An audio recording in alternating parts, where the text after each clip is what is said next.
or, you know, what's left of the majority and those things. We need to sort of think about the things that bind us together once again as people. And I appreciate you giving me a little bit of time here. Speaker Pro Tem, one of the reasons we're doing this is we've been trying to do a series of presentations, and I keep being fussed at I should do them shorter because we're trying to throw out lots of ideas. For the last year, I've been coming behind the microphone and walking through just how terrified I am and how terrified I believe all of us should be on what's going on in the numbers. So we're going to do the routine again, but the beauty here is there's hope, and I'm going to keep bringing ideas that do a couple things.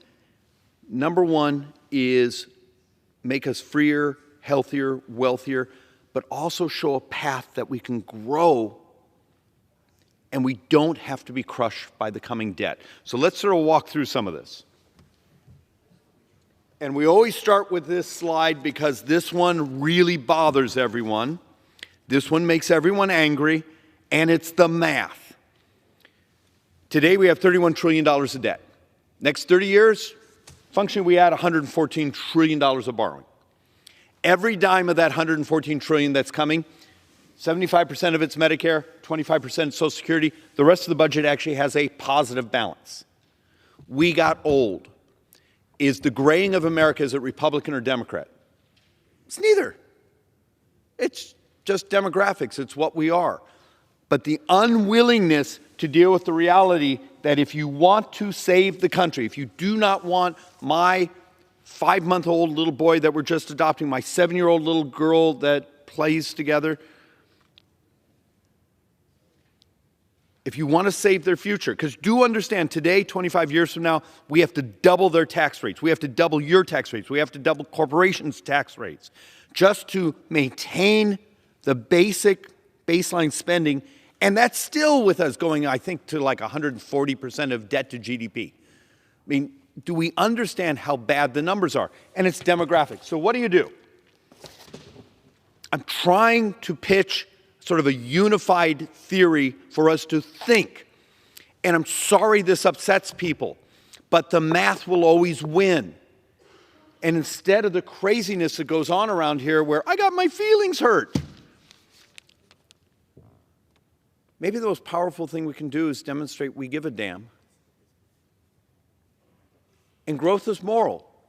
And growth helps Democrats and Republicans. It helps poor people. It gives opportunity to the middle class. It's good for all of us. So we're trying to say, okay, I've been spending lots of time behind the microphone talking about technology that can crash the price of healthcare. And we're going to do even a little more of that today. But I'm going to also talk about other ways we can do regulation that keeps us still healthy and safe, but is much less bureaucratic and much faster. How about, I'm going to come back in the next couple of weeks, if we get time, and talk about revolutionizing the tax system that incentivizes to make things in America instead of functionally a tax system that incentivizes to buy things made in other parts of the world, because that's what we have today. We're going to also talk about immigration, really uncomfortable to talk about, but you're going to have to decide as a society, do we keep the open borders that I have in Arizona, where we're functionally mass poverty movement into the United States, or do we move to a system that maximizes economic growth? Got to decide. If you want us to have the money to be able to pay for Medicare, I got to have the economic growth. And then the other thing is, what do we do to incentivize our brothers and sisters to stay in the labor market? You just became 65. Are there things we could do in a spiff on your Social Security so you stay in the labor market? How about if we let you keep your half of the FICA? What can we do? There's a crazy piece of math out there for our under 35, particularly males. They're not participating. The numbers of them who have disappeared from the labor markets. And this makes some of the math really difficult if you're trying to grow, because it's not enough to have the disruption in the cost of healthcare if on the same side over here, we don't have the economic growth.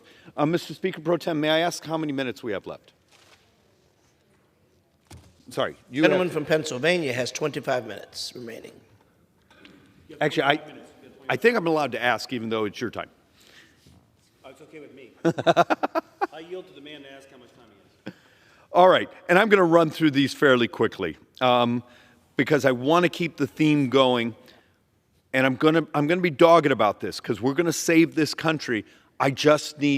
We need to think a little bit differently because right now we're still having the same debates we were having in the 1990s on this floor. So last night I just mentioned this. Tonight I thought I'd bring the board with me. So what would happen if I came to you tomorrow and said, hey, there's this thing that looks like a kazoo. And you blow into it and it almost instantly tells you you have a virus. It instantly bounces off your medical records. Instantly could order your antiviral. Oh, and by the way, the newest versions look like they can detect about 25 different dead cancer proteins. Wouldn't that be really good for our constituents? Wouldn't that be the ability for that hard-working family, that working mom, to not try to find a way to take the day off from work, to be able to organize the kids, to find out can she go into an urgent care center, but functionally have a breath biopsy in her medicine cabinet? I'll argue it's both moral, it's faster, it's healthier, and it crashes the price of healthcare. And this body keeps that type of technology illegal. Something that would save so much time for the working people of this country, and we keep it illegal because this place is so much like a protection racket. And it's not utopian. There's a dozen different versions, and it exists. Much of it's already made it through the FDA. Our problem is we don't reimburse it and we don't make it legal so it can write the script. And if you don't reduce the cost, you can't do marginal. I have some people come here and say, well, we have an idea. We can remove 2 or 3% out of healthcare costs if we do this. We had a 16% healthcare inflation in many of our markets so far this year.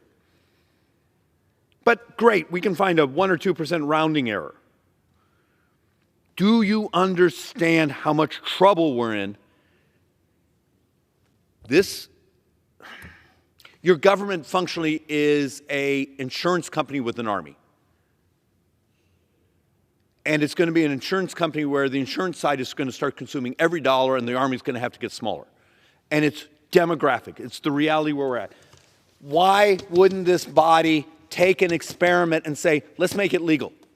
If you can find insurance, if the manufacturer can find insurance for it, FDA approves it, why wouldn't we let this write a script?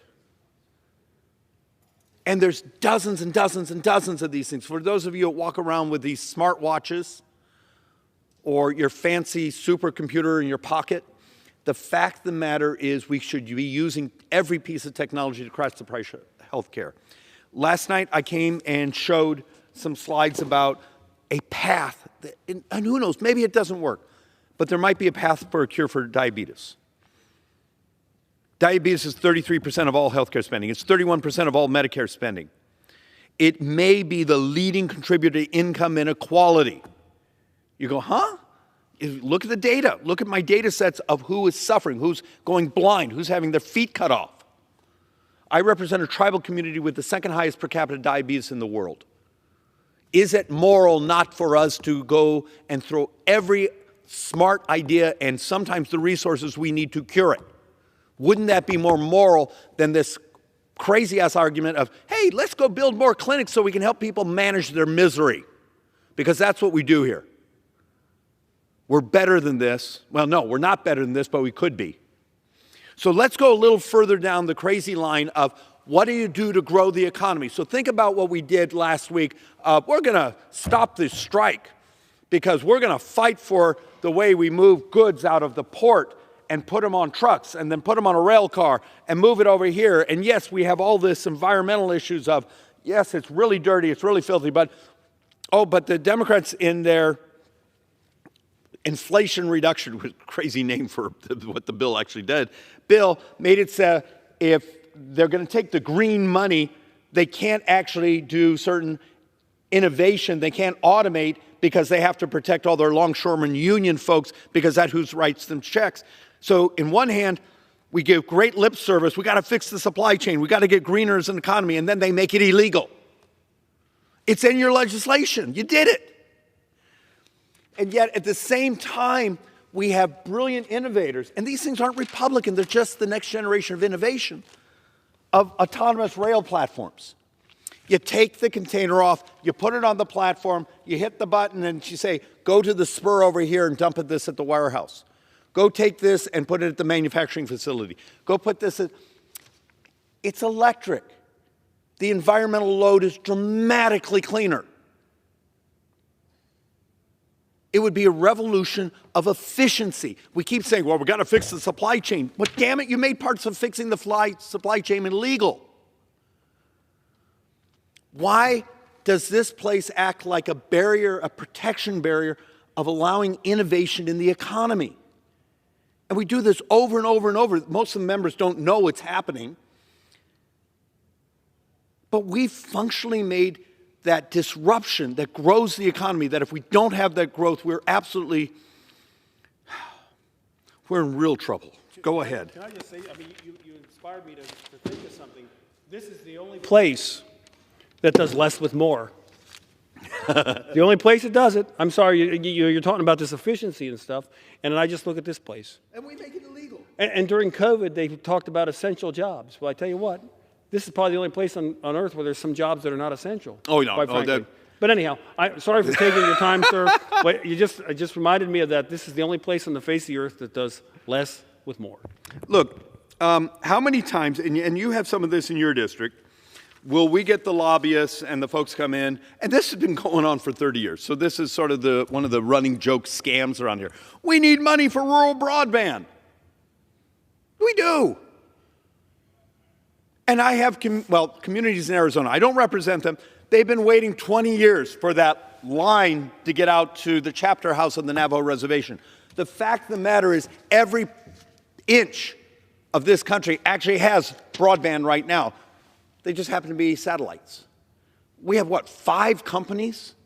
A couple of them already have most of their satellites up. Actually, I have an F-150 that I can run 7 devices from anywhere in PA-12. Oh, what years you? I drive a long bed.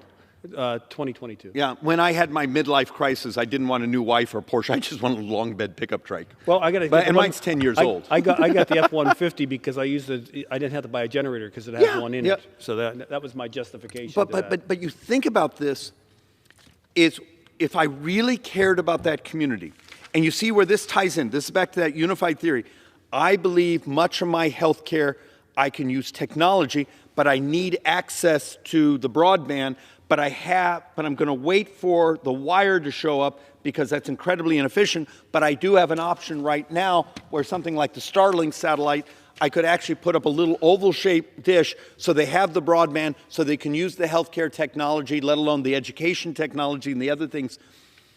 I need you to see this as a unified theory. But instead, we're going to take that tax that's on your cell phone bill, hand it out to companies, and then we're going to wait another decade for that wire to get out and never gets there. When they already have access to broadband, and this could be urban too. The technologies exist. So let me go to Crazy Town. You're already here. No. This is a little more ethereal, but it's in the field. It's being tested right now. And I'm not going to do the whole thing about a C4 plant and a C3 plant. Remember your high school biology class. But what would happen in a world, and I'm sorry, this slide's a little old, so it's a little beaten on. How do you get the Ag Committee to have an honest conversation saying, you do realize there's about to be a revolution in food. This whole thing called synthetic biology, they basically figured out how to take a plant, our high school biology plant, the plant really, really, really wants a carbon molecule, so it turns it into a sugar so it can grow. It accidentally grabs an oxygen. It doesn't need the oxygen, so it has to spend all this energy getting rid of the oxygen, so it gets a carbon so it can grow. Okay. What happens if the plant every time got a carbon molecule? In some plants, you could have a 40% improvement in growth.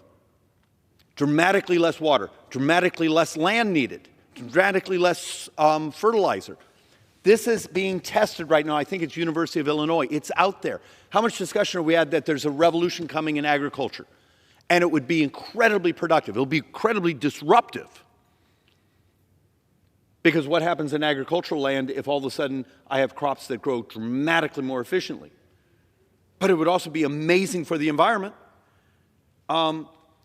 a 40% production improvement, which you're not going to get, but if you did, theoretically, in world agriculture, you do realize that would be like removing every car off the face of the earth. How many hearings have we had on, is this coming? Is this feasible? No, because that would require thinking, something we just don't do here. The other thing I'm going to give you is just a conceptual idea, and if anyone is crazy enough, go on YouTube, Schweikert environmental crowdsourcing. 5-6 years ago, I did a little YouTube cartoon. It's like 90 seconds. With this concept, you could actually attach a little environmental sensor to the bottom of this. How about if in your community you had a couple thousand people driving around with a little environmental sensor saying, hey, we're keeping an eye on the air quality. Hey, it's spouting off. I have some clowns over here painting cars in the back of their house, but the motorcycle paint shop over here that has its filters, it's not setting the alarm off, leave them alone. What would happen if your environmental data was living data? You wouldn't need people to go fill out paperwork. You don't need an inspector. You don't do file cabinets full of paper make the environment cleaner. They don't. They just build bureaucracies. What makes the environment cleaner is knowing when someone has done something stupid and stopping them. Crowdsource it. The data's living. Use a living data model. And guess what? You can do that for water, sound. You can actually do it for health. You can do it for all sorts of things. How many hearings has this place had to discuss dragging our regulatory environment? And it's not deregulating, it's smart regulating. Make us more efficient. And it turns out the data says that we would be healthier, cleaner, faster, and you would get the bad guys, and you could build a model where you just leave the good actors alone. If you're the motorcycle paint shop, and your filters are working, and your booth is working, why should you be bothered? Just leave them alone. And if they screw up, a crowdsourced environmental sensor model will catch them instantly. And you'd be amazed the pushback you get because, well, we're a consulting firm. You just put us out of business. Hey, I work for the group. I shove paperwork into file cabinets. Why do you want to unemploy me? We're going to have the discussion if we intend to survive where we're going population-wise, debt-wise. Remember, functioning 10 years, we have $2 trillion running deficits. And it's demographics. It's trying to pay for health care. We got to have the growth, and we got to have the technology disruption of health care, or we're in for some very dark times. And the fact of the matter is, we could have incredibly prosperous times for the future. But that prosperity is only going to come if I and you and the people who are willing to listen to this are willing to pound on members of Congress and our staff and the lobbying communities and our creative thinkers out there and say, okay, guys, there's hope out there. There's hope. We just need to be willing to think differently and embrace the disruption and embrace an economy that actually starts to do good things for our people instead of basically being a protection racket for incumbent models. And it's uncomfortable. But there's hope. But there's no hope if we keep doing the same thing. And look, to my friend from Pennsylvania, thank you for letting me do this. We're finding the only way it's going to sink in is if I keep coming, giving more and more examples that there is hope if we just do things differently.